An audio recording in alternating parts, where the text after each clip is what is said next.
Welcome to Bitcoin Fixes This, where we explore the impact that Bitcoin will have in all aspects of society. Today's guest is Shawn Baker, author, carnivore, and medical doctor. We talk about the carnivore diet, the conventional wisdom about vegetables, and the moneyed interests that affect our nutrition.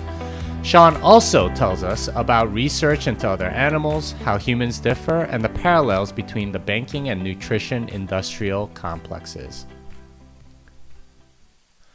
Shawn is a unique person. Not only is he an accomplished orthopedic surgeon, but he's also a world-class athlete who's broken various world records. He's a wealth of knowledge about nutrition and diet, which is sadly missing from a lot of medical training.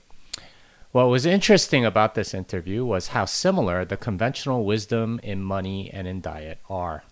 Hopefully, you can learn something you didn't know about nutrition in this interview. Shawn Baker, how's everything going? Jimmy, man, it's a pleasure. I'm excited. This is the first Bitcoin podcast I've been on. I've done a lot of podcasts, talking about nutrition and fitness and so on and so forth. So I'm really excited. I've got 5 steaks in my belly, so I'm good. I can talk for hours, man. Wow. And I thought I ate a lot of steaks. 5 steaks? How many ounces was that? I think it was about 4 pounds, something like that. I had 2 of them were bison steaks and 3 of them were from cows. And I've got a fridge full of steaks, a freezer full of steaks. So I just kind of throw in some random steaks. Lately, I've just been doing 1 meal a day. So I'm eating this, this giant breakfast, and then that kind of fuels me for the day. And so it makes things a little easier for me from just a logistical standpoint, less cleaning, less cooking, and just as much nutrition. So that's been my routine here for the last few months, playing with that right now. Oh, nice. Yeah, one of these days we'll have to go to the Big Texan in Amarillo and do the 72-ounce thing. I've done that a couple times, and that is really hard. Did you finish it? Yeah, I did. I just finished the meat, and I don't eat any of the vegetables or whatever. I actually have a couple of videos on YouTube. Do you give credit if you don't eat the vegetables? Because it's supposed to be a challenge. No, they don't. But I mean, I at least have a couple of YouTube videos to show people out of it. And, it's like, hey, I ate the steak, and that's the only important thing. Also, I don't know if you know this, but if you order it at the table, it costs $200. But if you do it on stage, it's $72. So it's worth doing the challenge just to get the discount. Oh, that's pretty cool. There's a gal named Molly Schuyler, who's a competitive eater. Mm-hmm. And, she's not a big person. She's probably about 130 pounds. She ate that steak in under 3 minutes. Oh my God. 3 of them in one steak in, 20 minutes. So that's like, what is 3 times 70, 216 ounces of steak in, in fact, she had, sorry, go ahead. She went to this place in Madison, Wisconsin. I think it was Madison, Wisconsin. They had this prime rib challenge, and the standing current record was 10 pounds in one setting. And she drove up there, for this challenge, and she tells me, she asked the owner, said, "Hey, if I eat 10 pounds, can I keep going?" And they said, "Yeah, sure, you can keep going." So she went there and did it. She flew through 10 pounds. She got to 15 pounds, kept going, got to 20 pounds, kept going, got to 22 and a half pounds. And they ran out of meat. They said, "We don't have it." We literally ate all the prime rib in the restaurant. And so this is a small human being that can eat. And this is, if you look at it, a wolf can consume up to about 22 pounds in one sitting. So it's kind of like she's like a wolf. That's amazing what the humans can do. And, like I said, it was just incredible. I've eaten 8 pounds in one sitting. That's been my best. But I'm a 250-pound man. And I was like, I'm really impressed. I definitely was humbled by that story. Well, how long does she not need to eat afterwards? I don't know. It could be a week. There's accounts of if we go back in history to like Mongolians, in Mongolia, they've been reported to eat 10 pounds in one sitting or eat an entire sheep over the course of a day or two, and then they don't eat for a week. And so there's been all these weird different dietary patterns. It's almost like you turn into a crocodile. These crocodiles only eat once a year. They swallow a whole zebra or something like that. They may eat once a year. So it's pretty interesting how all that, and it's interesting, your gastrointestinal tract will actually slow down the passage of food to accommodate all that food. So you actually get all that nutrition out of you. So it's one of those things where your body's not wasteful with that stuff. Mm. Which brings us back to sort of like the thing that we want to talk about, which is, carnivory and sort of like how it affects us as human beings and, making sort of analogies to money and so on. But yeah, I mean, there is this, a lot of propaganda around, meat is bad for you and things like that. And yet, when you look back at our ancient history and, like at least what we can tell from, whatever our archaeology we're able to do and so on, meat has been a big staple of the human diet for a long time. Can you speak a little more to like how our bodies have adapted to that? You already kind of started, but I'd like to put that as a formal question. Yeah. So, I mean, if, and again, there's some people that think this is not realistic, but I mean, if we look at an evolutionary model, and I tend to think there was pretty good evidence that there was some evolution, humans, came from a common primate ancestor somewhere, maybe 8 million years ago is what many people think. And we compare ourselves to the other primates that are still remaining on the planet, which most people use things like chimpanzees, orangutans, gorillas. When we look at the differences in anatomy and what the diet does. And so if we look at a gorilla, for instance, a gorilla, is going to weigh anywhere between 250 to 300 pounds, like a silverback gorilla that's a male. And that's about my size. I mean, I'm 250. I've been up as high as 300. That gorilla is going to eat between 40 and 60 pounds of vegetation or food every day, 40 to 60 pounds. Now, I can maintain the same body weight or nearly the same body weight with about 4 pounds of food a day. So there's such a difference in efficiency. And so what has happened is somewhere around 3 million years ago, there was a huge shift in climate. The climate got much, much colder than it is today.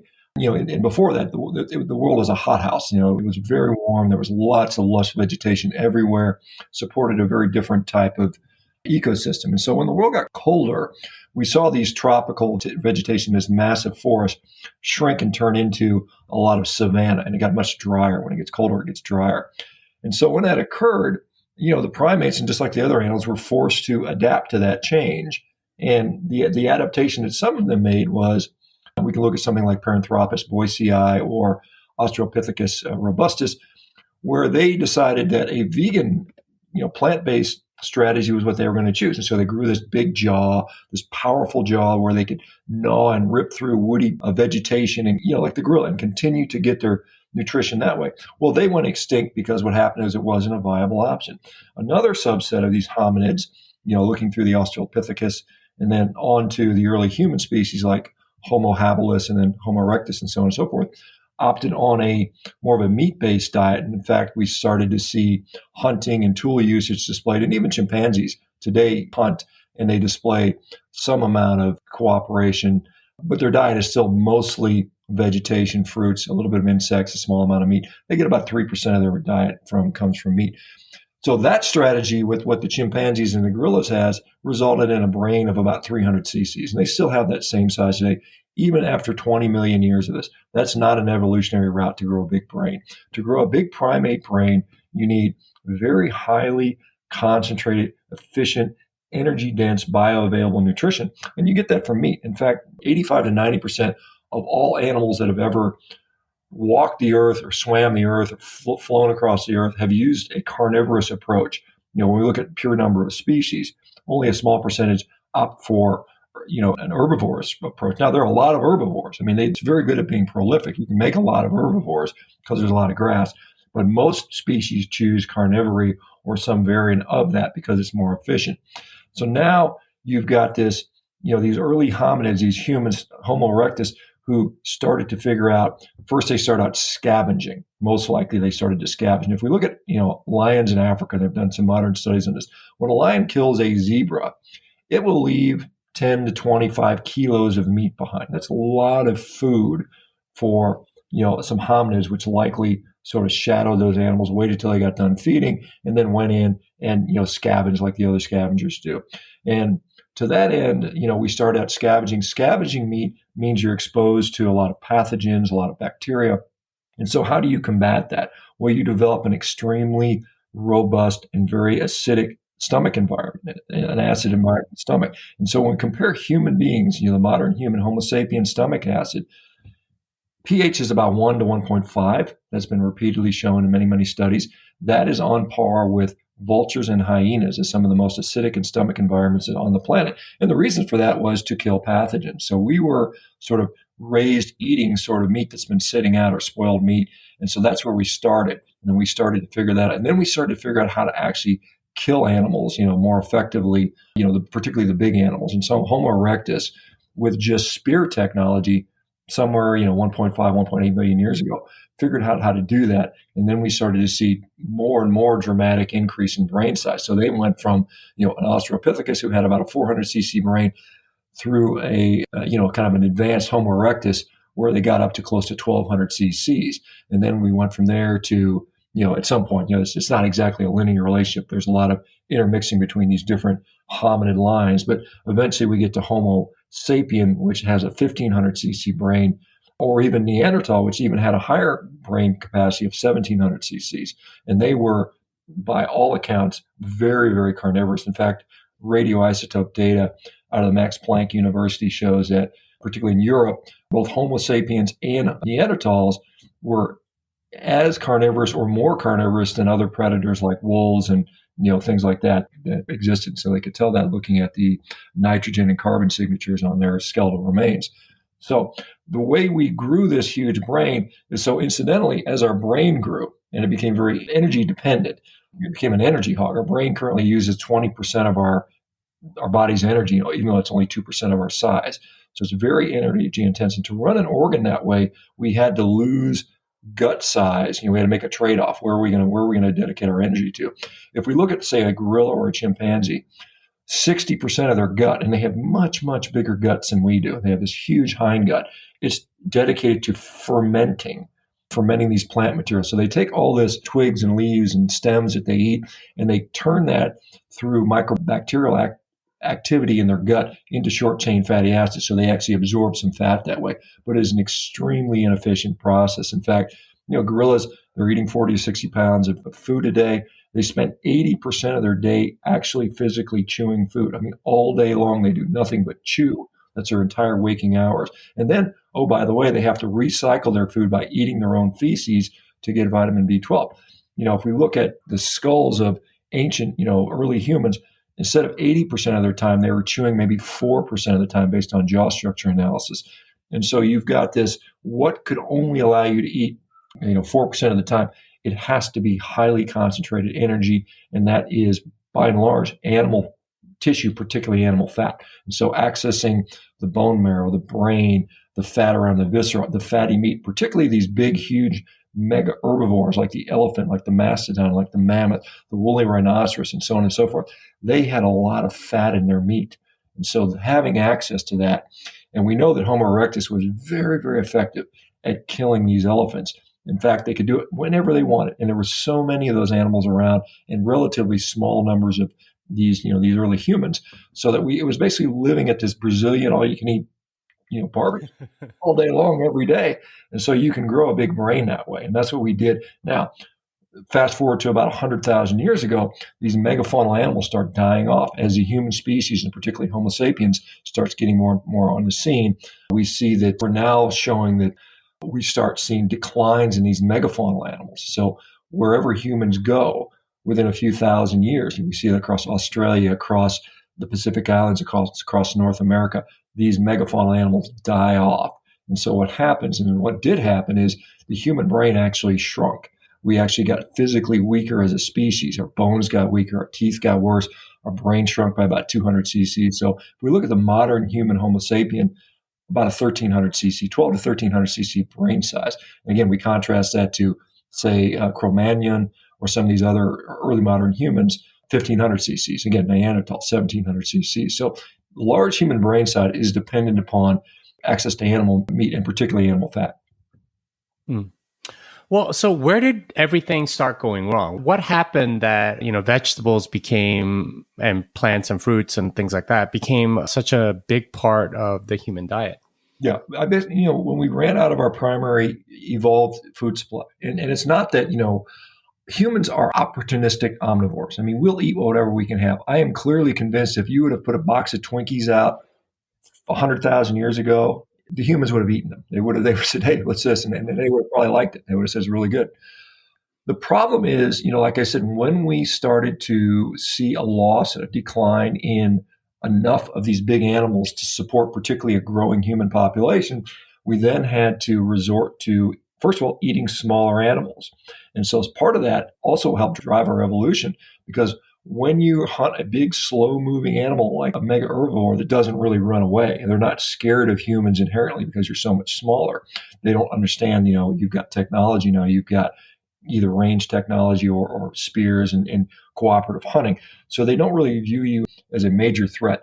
And this is one of the reasons why we lost all these megafauna throughout Europe and Asia and North America, but there's still a small amount in Africa primarily. And because of that, the African elephants and some of these animals, they kind of co-evolve with the human species. So they kind of got a little bit of an idea that maybe these guys are kind of dangerous. But when humans sort of spread out, when Homo erectus left Africa 1.5 million years ago and started cruising through Southern Europe and into Asia, those animals didn't have a chance. Same thing happened when they crossed the Bering Strait and went into North America. Everything got wiped out. So as those animals died off, we had to start to develop range technology. The bow and arrow was invented 80,000 years ago or so, something like that, to start hunting these smaller animals. The problem with the smaller animals, they don't have as much fat on them. So it's hard to get that huge energy requirement. So we had to kill more of them. We specifically, especially we're accessing their brain marrow and their brain cavities and their marrow, eating the organs, the viscera to get the fat. And then we started including more and more and looking to plants to provide that energy need, because we're a very energy intense species. And then fast forward later, we developed agriculture somewhere, 12, 10,000 years ago, depending on what part of the world you're in, and eventually got exported to the whole world. Agriculture, particularly refining grain, gave us huge access to energy. Now, unfortunately, it's not the best food for us. It doesn't particularly help us out when it comes to health overall, but it did provide us enough energy so that we could be stable populations.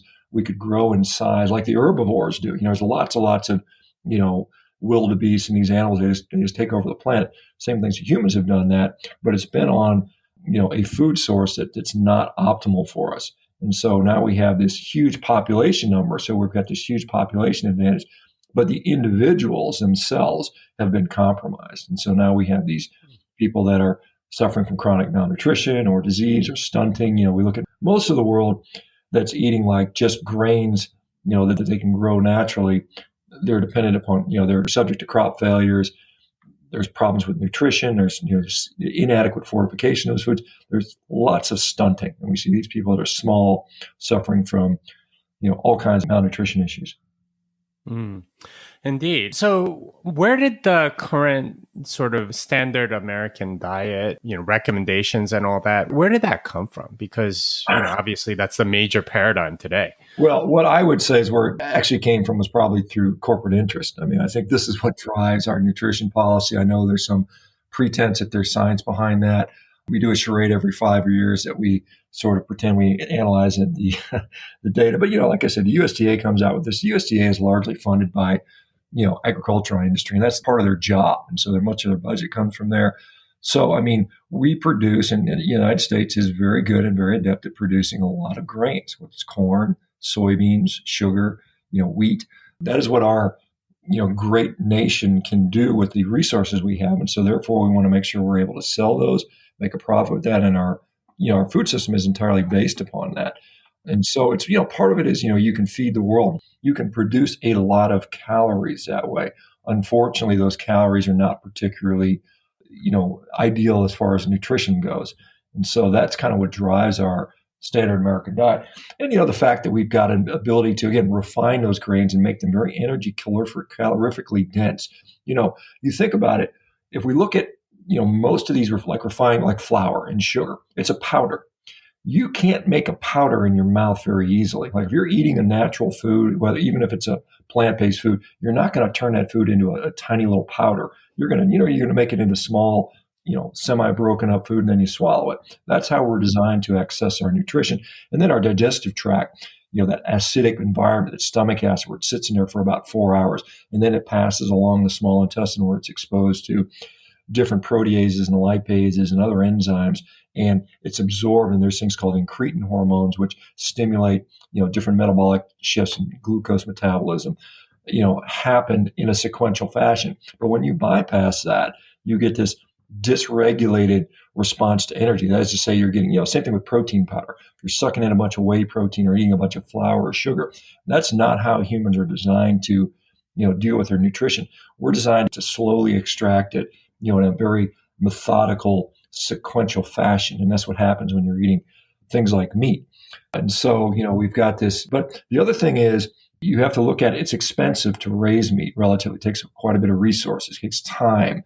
Whereas you can convert these, and it's limited in its shelvability for the most part. I mean, you can make things like pemmicans and stuff like that will stay longer, which is what the Native Americans do. But with the refined grains, you can put them on the shelf for 3 or 4 years. So there's no real hurry or rush or time limit, time preference, to put a Bitcoin term in there, on when you need to eat that nutrition. And so you've got this shelf stable, very cheap, very profitable. Whenever I see made with plants or plant-based, I think cheap and profitable. That's what that translation is to me. It has nothing to do with health or environmental sustainability. Cheap, profitable. And that's what we're seeing. It's just cheap, profitable food. And that is what really dictates our dietary preferences, and our dietary strategy in the U.S. is based on profitability.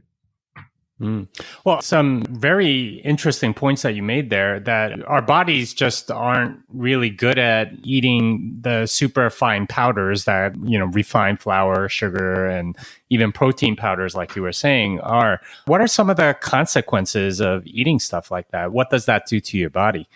Well, go to the grocery store and look around. That's the consequence. We can see it. We have massive rates of diabetes, obesity, heart disease, autoimmune disease, digestive issues, mental health disorders, just through the roof.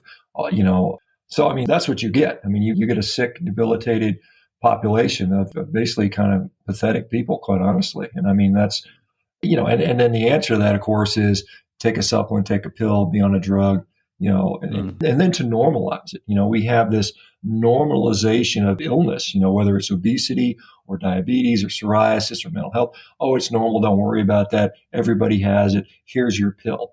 Smile. It's okay. There's nothing wrong with you. It's okay. It's fine. Just take the pills.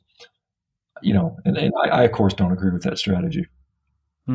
Well, the other thing that from reading your book that was really interesting is you say that 99.9% of pesticides on plants are actually from the plant itself, and not from like external, farmers that are, spraying some sort of pesticide. Can you explain that a little bit, and what the consequences are for humans eating plants, even ones that are organic and have had no pesticides sprayed on them?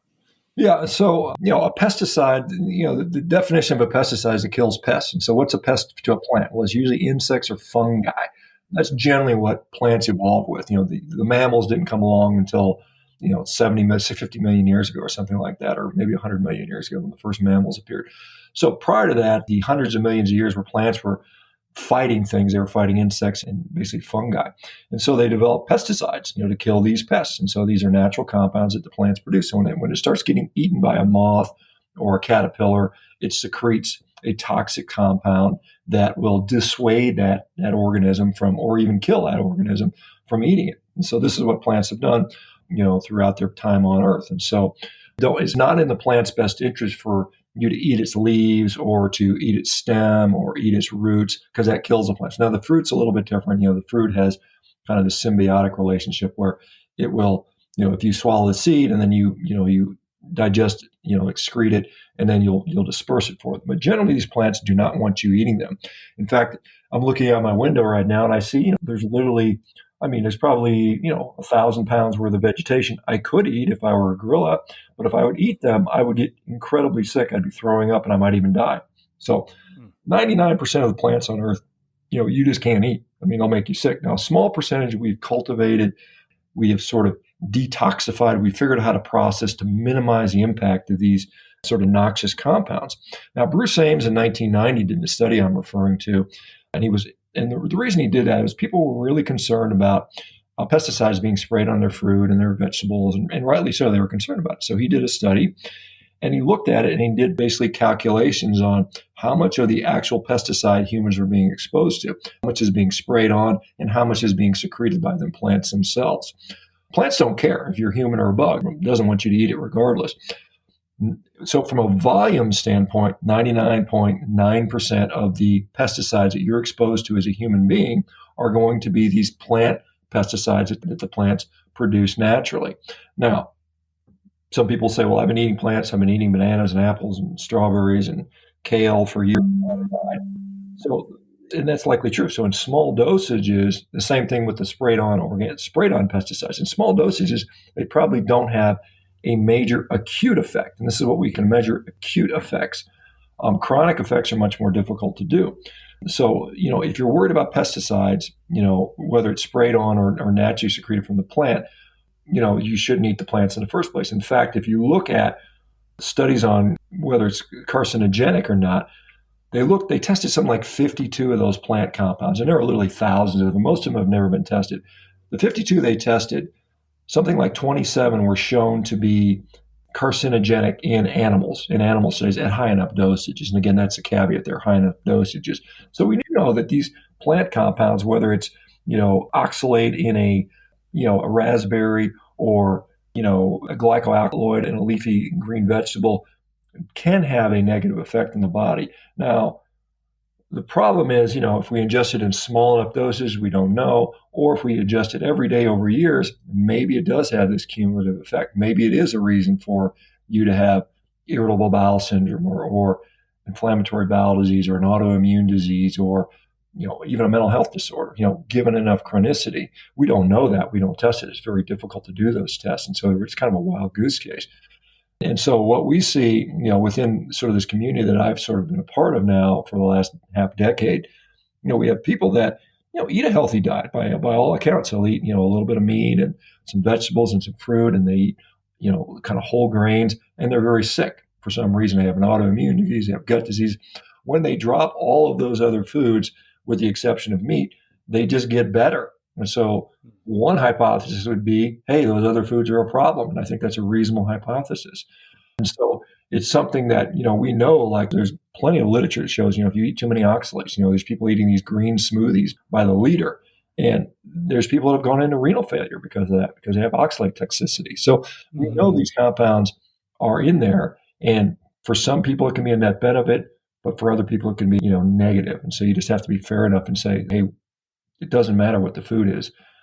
We're being told that the vegetables are this wonderful thing. The way I look at it is anything that displaces junk food from the diet. If you're not eating, Doritos and Twinkies, you're probably doing better. So if something's going to displace that from the diet, whether it's meat or fruit and vegetables, that's a net positive. But conversely, I think anything that displaces meat from the diet actually decreases the quality of your diet. So while it could be that you're eating meat and fruits and vegetables is a pretty good diet, I think meat without the fruit and vegetables is probably, from a pure nutrition standpoint, maybe a better approach still for many people.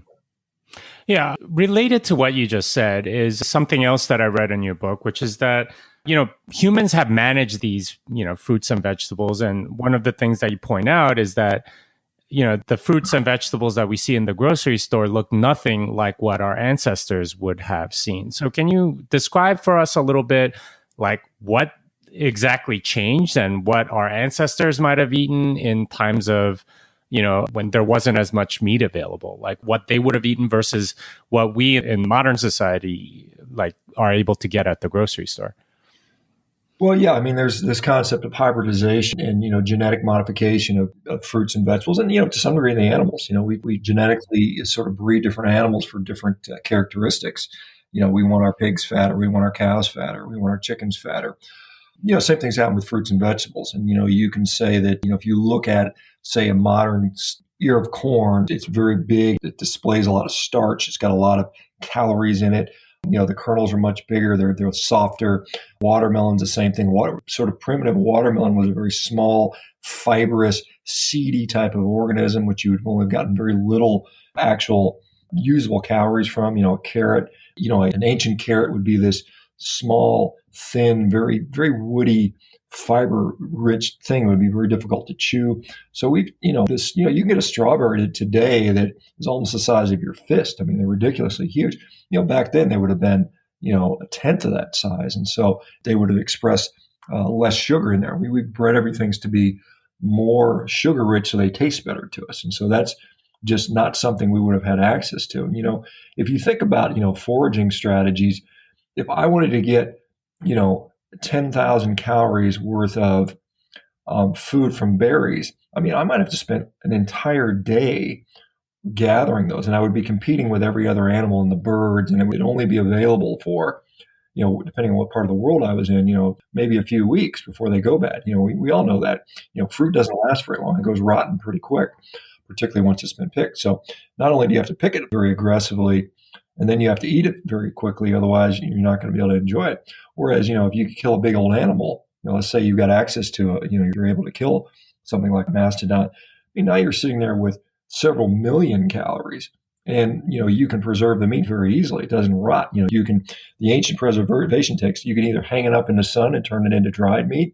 you can stick it in the ice like a freezer, or you can even put it underwater. So all these ways were discovered to sort of make that meat last for many, many months. And so, but like I said, we would have had limited access to these other foods. And then, like I said, it took many, many thousands of years and tens of thousands of years to figure out how to eat some of these foods. Even today, things like cashews, if we look to India, where they harvest most of the world's cashews, the raw cashew is actually very, very toxic. There's a compound called erucin, which, just touching it in your hands, it causes your skin to become blistered. And so you see these cashew workers where their hands have literally become disfigured from peeling these shells off the cashews. And so if you eat a raw cashew or several raw cashews, and I mean raw, not what you see in the grocery store when they say raw cashews, but an actual real raw cashew off the tree, you'll literally die. And the same thing we said for things like, I think it's navy beans, a handful of navy beans eaten raw will kill you. So we've figured out, probably by watching a lot of people die, quite honestly. Probably the guy who was that nobody liked in the tribe was a plant tester. It's kind of like, it's your turn to try that food and see if it works or not. Oh, wow. Well, so that brings us to sort of like today and, your expertise sort of as a doctor. Like, what have you seen in medicine that you just think is absolutely ridiculous given what you know about, carnivore and like how doctors approach nutrition? Well, in general, most doctors don't approach nutrition. They don't know much about it. In fact, I still do a little bit of consulting, and half the people I consult with, a physician, it seems like, they don't know how to eat. Doctors are just not the place to go for nutrition advice. They're no better than your grandma. Quite honestly, in some cases, they're worse. Most physicians, the best they'll do is recite the U.S. dietary recommendations, which I think are, again, wildly corrupt, or corrupted by, industry influence. And so I think, when it comes to now, again, I am a physician. I trained in the allopathic, U.S. based system. I was an orthopedic surgeon. If I'm in a car wreck and my femur is sticking out through my skin, don't give me a ribeye steak. Take me to the damn hospital and take the rod down my femur. We do some very good things and tremendous things, and there's great, great people in medicine that do these things. But when it comes to chronic disease and how we manage and treat chronic disease, we do an abysmal job. We are wasting our money. It is literally the disease management, and I would say the disease maintenance system, because all we're doing is maintaining people in a state of disease and then kind of playing with their symptoms a little bit. And so we've got this just absolutely backwards strategy at it. There's all kinds of technology and innovation and money being poured into this sort of symptomatology management type of thing. And so I see all this, billions of dollars in all these Silicon Valley investments in the latest gadget or the latest test or the latest novel gene-based drug therapy. Unfortunately, you're just wasting your time. You're not helping the other people. If we look at the state of the U.S. population and really the state of the population of the world, it is doing nothing but getting worse, despite all the technology, despite all the advances in drug treatments and therapies and access to every diagnostic test you can imagine, whether it be imaging or laboratory data. It doesn't seem to help. And the reason for that is we just continue feeding people a progressively worse and worse diet and completely ignoring that. We see this with this current pandemic situation. We're talking about vaccine, vaccine, vaccine. What's the next vaccine that's going to protect us? But no one is talking about the fact that the reason so many people are getting sick is because we have such a dreadful population health. I mean, there's clear studies that show that people that are obese, people that have diabetes, they shed more virus. They shed the viral particles for even longer. The viral particles that they develop inside their body become more virulent. You get more strains. No one is even bothering to discuss that because they think it's too hard. Well, people can't lose weight. We don't want to offend our sponsors. We don't want to offend the people that lobby for us. We certainly don't want people to not be dependent upon pharmaceuticals anymore. The largest lobbyer for financial, the largest federal lobbyer is the pharmaceutical industry. They give last year, I think it was $300 million, which is more than any other industry by far. And that's just what's on the books. Underneath the table, they're kicking in far more than that. So it's kind of a shame what the system has devolved into. Yeah. So this is maybe starting to cross over into the Bitcoin territory, but how does money affect medicine? You already talked about, this sort of symptom management, money generating drug company thing, but how does that work on the ground? As a physician, what's the typical path that it takes, and how do the drug companies actually benefit, and how do maybe even doctors benefit as a result of all that? Well, certainly, as a doctor, you are basically a subcontractor for a pharmaceutical company. You may not know it or not. That's exactly what you're doing. My education as a physician the curriculum was largely funded and designed by, a pharmaceutical industry. This is what I'm taught. These are the tools I'm given. There's other things layered on top of that, but the fundamentals are, this is how we practice modern allopathic medicine. It's a very much identify the problem and then identify the solution, which is either going to be some sort of procedure or drug, most likely. Now, you give lip service to lifestyle, but that really has no real concrete sort of day-to-day sort of feasibility. It's not even practical. As an orthopedic surgeon, I would see, 50 patients in a day, sometimes every 5 minutes for periods of time. You can't possibly do anything, other than check somebody's wound. Hey, it looks good. Okay, get out of here, kid, type of stuff.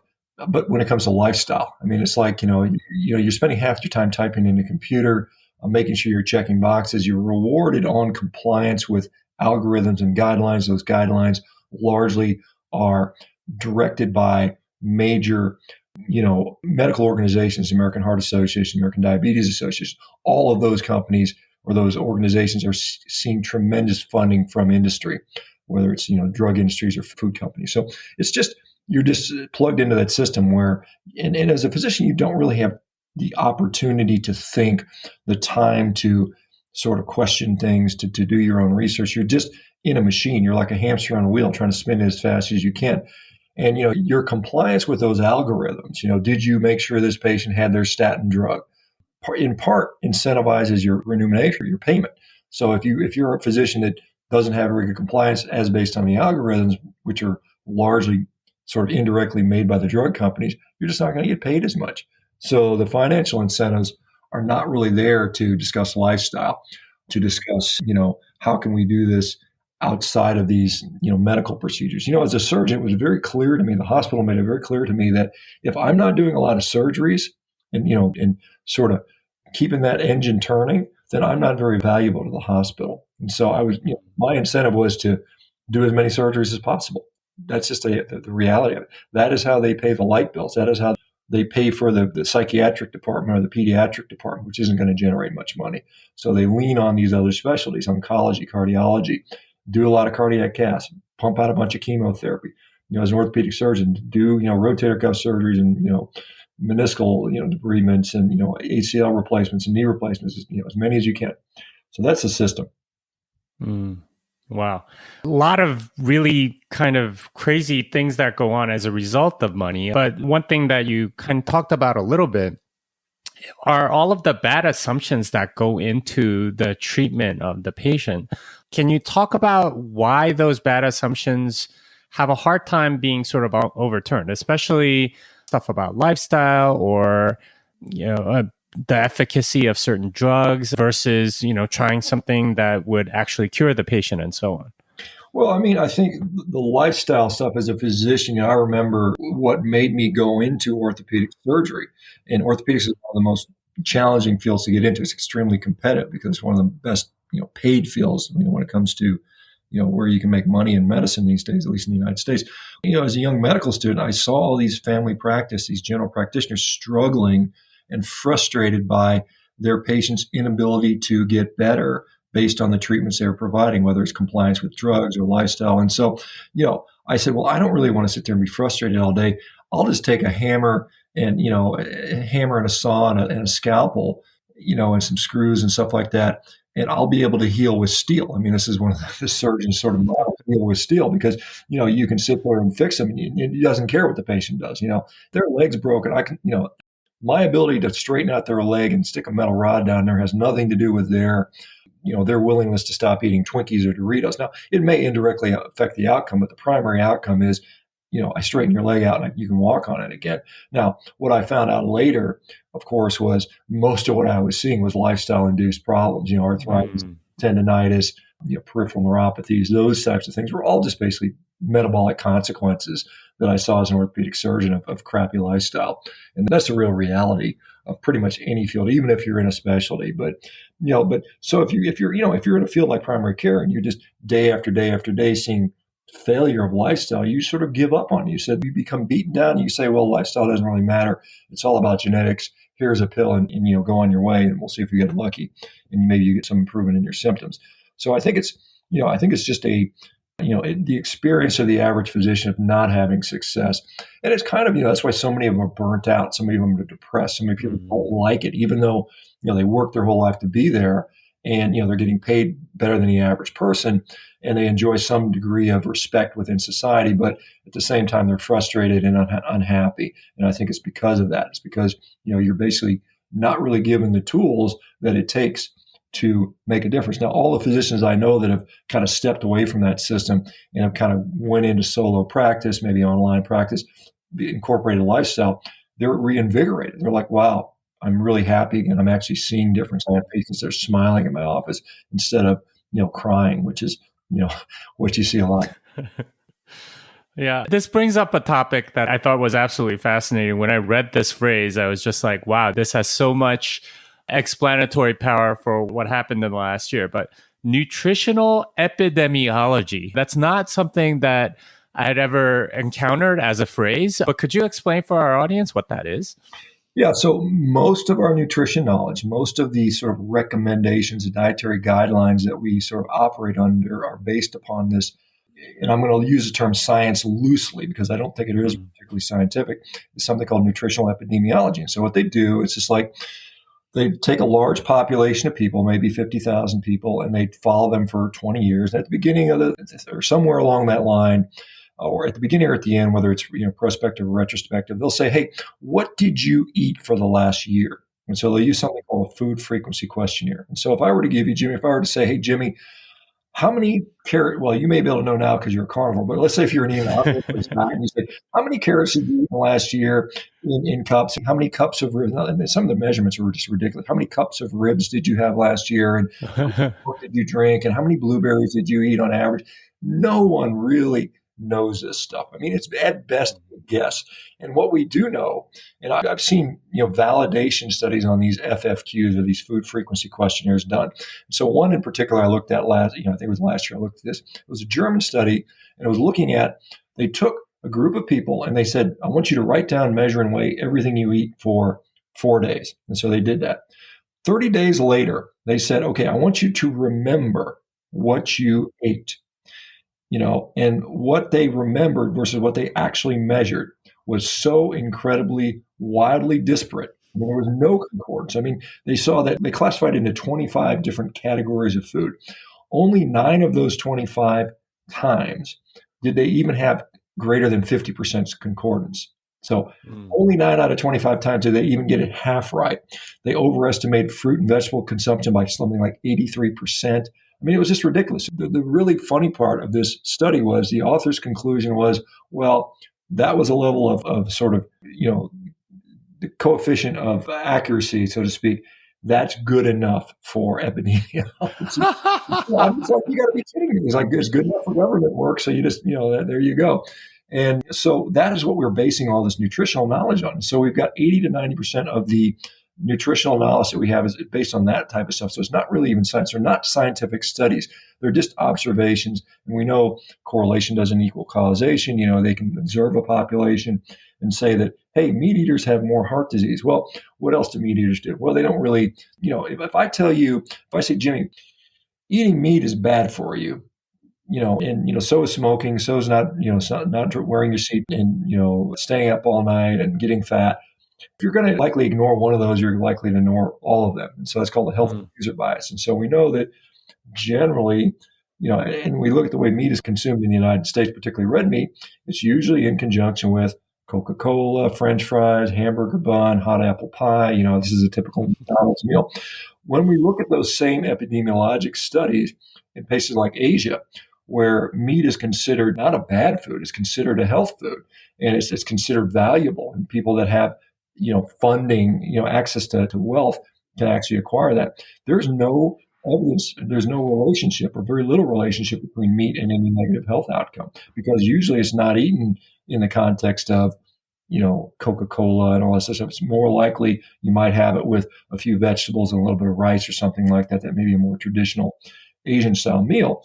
So we're seeing these sort of all kinds of, data that don't support that. In 2019, the largest study on red meat that's ever been done was accomplished by an organization called Nutritional. It resulted in 6 papers being published in the Annals of Internal Medicine. And, pissed off the vegan guys. They tried to sue the FTC. They tried to petition the FTC to have the studies retracted. But basically what it showed, and interestingly, one of the lead authors of that paper, his name's Gordon Guyatt. Gordon Guyatt, back in 1991, wrote a paper talking about this new concept of evidence-based medicine, which we talk about all the time now. But he was a guy that actually pioneered this concept and has been, studying this and looking at how do we examine the evidence for over 30 years. He's the world's leading expert on medical evidence, basically. And basically, he was on that study and he said, red meat does not cause cancer, cardiovascular disease, or any other disease. And the only evidence that supports that is very weak, i.e. nutritional epidemiology. And so this is a problem with how we get our nutrients, because you hear it all the time. It's how you interpret the statistics. 1 week eggs are bad for you. The next week eggs are good for you. 1 week, butter's good. Next week it's bad. It's just garbage. And so this is a problem with nutrition science. And one of the problems I see is we have this belief that we know what foods are going to make us live longer, or what foods we can eat to prevent us from getting cancer, or what's going to prevent us from, getting heart disease. That is the pinnacle of arrogance. We don't have the evidence. We never will have the evidence. We can't do the studies that would show that. They'll never been done. No study's ever been tested in a way that would allow you to make those recommendations. So I keep saying, look, we got a lot of sick people. You can make those sick people better to where they're not sick. You can make diabetics so they don't have a need to take medications. You can have depressed people not be depressed. You can have obese people not be obese. You can have people with high blood pressure not have high blood pressure. You can have people with sore backs and achy knees no longer have those arthritic symptoms. That's the best you can really do as a physician. So if you focus on that, and that's what I do, what I've seen, at least from my experience again, and I've got tens of thousands of people that have done this now, is a meat-based diet does those things. It makes people flat out healthier. And that's what we should focus on. Well, but these studies have been used by a lot of people for their own agenda. I think you call them in the book sort of it's like politics. They're using it to further vegetarianism or something like that. What's going on there? Why are they promoting all of that? What's the motive? Well, money. It's profit. What's the motive for anything? These companies that can make, it goes, Procter and Gamble, 1920, gave the American Heart Association in the 1920s $1 million, which was a lot of money back then, to promote, their seed oil, their Crisco product. And that's what, took over the cooking in, the 1930s and 40s, and lard went by the way. It was all designed to make profit. So they incorporate and enlist these medical organizations to help them do that. It's profit driven. These medical organizations are, they're just like anybody else. They're subject to influence and power and whoever pays them the most. And so it's very sad to say, and we wish it wasn't the case, but that is. This recent drive for, synthetic meat, these plant-based things, these meat analogs, whether it's, made out of plants or eventually out of cell culture, being pushed out of Silicon Valley, is all about one thing. It's giving these venture capitalists their 100x or their 1000x on their return. I mean, this is what drives that. They don't care if it's healthy. They don't care if it's improving the environment, which, by the way, it's not. But if you can portray that, you can sucker people into thinking it's a healthy alternative or it's going to save the planet. Why not? It's a good sales point. If we can make it taste the same. I mean, there's an article that just came out the other day talking about who cares if plant-based meats are junk food as long as you stop eating meat. I mean, that's clearly designed not to improve your health. It's designed to sell merchandise, to move capital. I mean, it's like the cereal industry. I mean, much of the cereal industry, evolved out of the fact that they had all this industrial waste, this agricultural waste that they couldn't do anything with. Well, they figured out if they threw some iron fortification and some sugar on it, that people would eat it. And so it turned into a $100 billion industry. And so this is what we're seeing. We're seeing these markets emerging and people just wanting to make money on it. Like I said, anytime I see plant-based, I think cheap and profitable. Well, so let's cross over into Bitcoin now. So you make the analogy or you make the point in the book about how people that eat meat eat much less processed food. Like if you're satiated on meat, you're much less likely to eat processed food. That reminded me of this idea that if you are like saving Bitcoin, what you end up doing is you just consume less. And I've seen this in a lot of people that do get into Bitcoin, is that instead of buying stuff, they'd rather just save. And it's almost like this, what you were talking about with respect to prevention versus treatment. Like right now in medicine, everything is, towards treatment, especially of the symptoms and sort of ruling on that instead of prevention, which is lifestyle changes and things like that, which end up being way more important for general overall health anyway. How do you think Bitcoin changes the game in that regard? Do you think more people start thinking about prevention and saving and I guess having a low time preference? Well, I think, I can use the analogy of, if we think about something that has value, and I think the talk about is, well, who defines what value is? Well, value is whatever people say it is, and like I said, if people want to say Bitcoin is valuable because of its scarcity and its difficulty to produce, then so be it. And, I think the same thing with meat. I mean, meat is valuable, from a nutritional standpoint. It's harder to produce, I guess you could say it's relatively scarce, and maybe it'll become even more scarce, unfortunately. But, I think the thing with, I think there is a mindset shift. And I think that's why there is this sort of correlation between people that hold Bitcoin and people that ultimately elect to sort of treat their nutrition a certain way. I think that, you do become more efficient. You realize what's wasteful and what's not. And why am I wasting my energy and time sort of chasing the wrong things? And I think that's what you see with that. And like I said, again, I'm new to the Bitcoin as far as being, someone's holding that now, but I certainly get it now.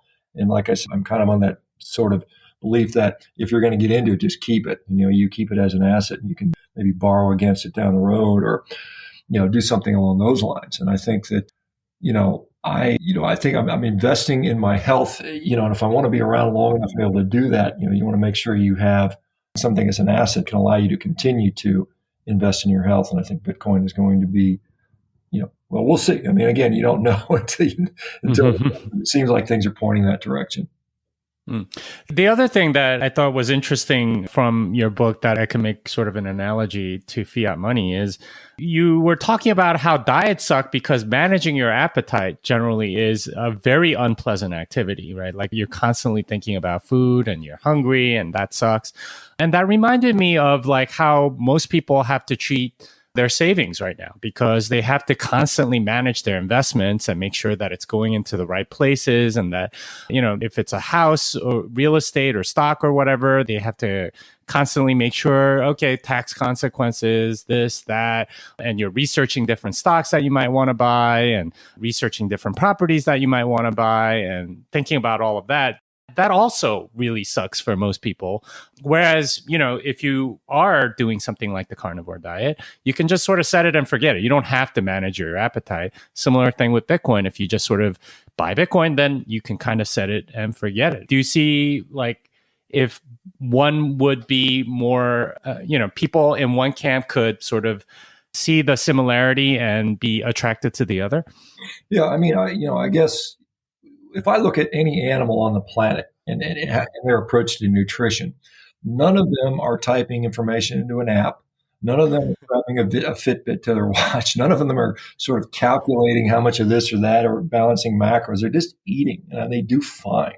And I think the analogy with Bitcoin is, if I need a lawyer and a financial planner and 17 people to the bankers and all these stuff to manage that, you've got to say, why do we have all these layers, in between? And is it helping me, or is it just getting those guys rich, basically? And I think, you can eliminate the need for a nutritionist and in many cases, even a physician, if you just manage your nutrition right. And then I think, probably the same aspect is, Bitcoin, here, just buy and hold. And that's as simple as it is. And I think sometimes in many cases, simplicity is the correct answer. I think, just from a mental health standpoint, not having to micromanage and think about everything you do, whether it comes to investment portfolios or nutrition. I mean, it's much more freeing, and I think you're happier as a result of that.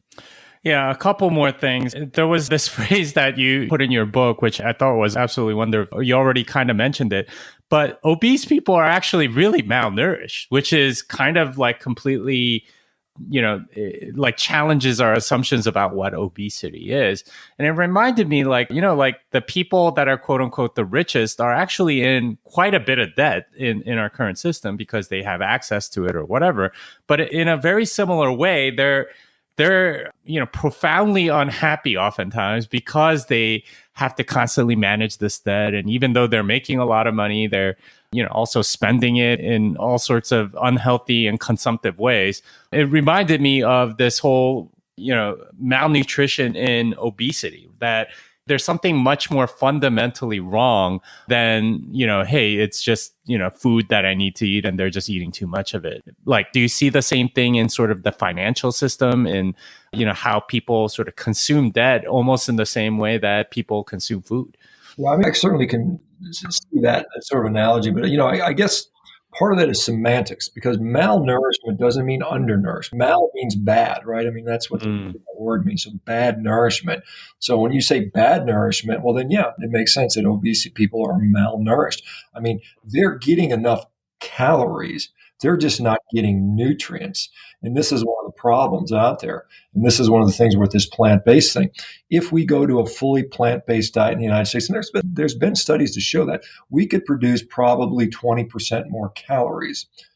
The problem with that, those calories are nutrient devoid. And so it doesn't help people. It just further exacerbates the problem of all these malnourished people. That is, people that have too many calories but not enough nutrients. And that's why, on a carnivore diet, many people ultimately overall eat less food. They produce less waste, whether it's, stuff in the garbage can, packaging material, waste from their physiology, what's in the toilet. So it's much more efficient. It's much more effective. It results in a better result. And yeah, I mean, I can see people that, they've got access to lots of money, as you pointed out, but they are profoundly unhappy because it occupies all their time trying to manage that. And, like I said, if you can simplify that process and, you can, money will solve some money problems. It's not going to make you happy, and that's a concept that I think, many people, particularly people who don't have money, are kind of like thinking, if I just had an extra X amount of dollars, I'd be a happy person. Well, you may not have as many money troubles, but you may be just as unhappy or even more so because you've got more stress. Indeed. All right. Final thing, and this is what you ended your book with, is that in many ways, carnivory or going carnivore is a path towards freedom. And, obviously this is something that is a big ethic of Bitcoin, is that it's about self-sovereignty. It's about, not having somebody being able to sort of take your, property away from you. And in a sense, the overall tenor of the book that I got was that, we're trapped in this sort of like conventional, standard American diet, conventional medicine sort of like trap where, they tell us what to do and tell us what's good for us instead of going towards, what, actually worked from a long time ago. Bitcoin in many ways is kind of like that. It's like going on a gold standard, except better. And it does sort of like take the control of money away from the state, much in the same way that, going carnivore takes a lot of the experts out of the equation, right? The middlemen, the people that have these agendas that are trying to influence you in one way or another for their own gain. In what way do you think this freedom will sort of change things going forward? All the people that do that, is it going to increase our appetite for freedom and, start looking in other areas as well? Or do you think, only the people that really are like kind of libertarian almost will care about it? Well, I think, if we go back far enough in time before civilization, so to speak, before we sort of specialized and we had, hunter-gatherer societies where they largely subsisted on hunting, it was more egalitarian. And so you weren't dependent on a central authority to sort of dictate your lives. And maybe the analogy would be the central banks when it comes to Bitcoin. We get away from that. It's decentralized, the asset pool, and everybody has the freedom to do that without any sort of special preference to any one particular group. The poorest guy in Venezuela can pick up a couple of Bitcoin just like, Elon Musk can. And so, so it sort of makes it more, I guess, fair for everybody, I suppose. And it kind of takes you, because, you're at sort of the mercy of, governments and central banking organizations currently as it stands right now. And the same thing I think is with nutrition. I think that, when you have, access to these, health products, you're not dependent upon all this other stuff. I'll pick on Bill Gates a little bit here just because, not only is he's not a fan of Bitcoin, but he's not a fan of real meat anymore. He wants to make this synthetic meat. And so I think hopefully, this community of meat eaters that see the value in real, hard food, and hard money as opposed to fiat food and fiat money will have a symbiotic relationship and sort of help continue, I think, what is direly important for our species, to be honest. I think, it may be that Bitcoin saves the planet for, people that want to eat in a way that's keeping them healthy. So hopefully there'll be, some people in that community that are interested in supporting regenerative agriculture or, continued access to meat or, some of the stuff we're doing around, like we're funding studies, at MeatRx, which is a company I have, to try to secure the future for people that care about their health. Yeah, and regenerative agriculture is certainly something we could probably talk another hour about, although I already did a show with Joe Salatin. But yeah, this has been amazing, and we're glad to have you in our Bitcoin community. Where can people find you? Yeah, so I alluded to meatrx.com. So I'm there every day. I do an hour. In fact, right before this podcast, I did an hour meeting with the community. So we just have a community and I sit there and chat with them every day, 7 days a week.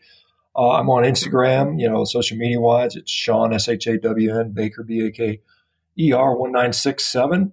Twitter, SBakerMD. And then what else? I've got a YouTube channel just under Shawn Baker. So that's where I do most of that stuff. Hopefully next time I get out to Austin. Are you in Austin, Jimmy? I am. I went to college there, so a nice place. Next time I get out there, I'll have to maybe you, myself, and Michael Goldstein. Mm-hmm. We can go to Franklin's or Terry Black's or something like that. Get some good old barbecue. Oh, yeah. So good. So good. Anyway, that's great. Hopefully we can do this again sometime. But thanks. I'd be happy to. I'll tell you, I got to tell you, I want to thank the folks in the Bitcoin community. I kind of announced that I was kind of stepping in the water there, and I got a huge, just really nice response. I got my laser eyes and diamond hands to me. And so I'm, really excited about the future of that. So it sounds fun. I'm really, spending a lot of time learning, watching stuff with, I guess, as Michael Saylor's been pretty vocal about it. At least it's been interesting to see the thought change, from people. And I've seen the analogy in the meat-based thing. 5 years ago, people were making fun of me, thinking it's crazy. And now we got a lot of people that are really starting to look into this hard. And I think you're seeing the same thing in Bitcoin. Yeah, absolutely. Well, that wraps it up for this episode of Bitcoin Fixes This. Shawn Baker can be found at @SBakerMD on Twitter and meatrx.com. Until next time, fiat delenda est.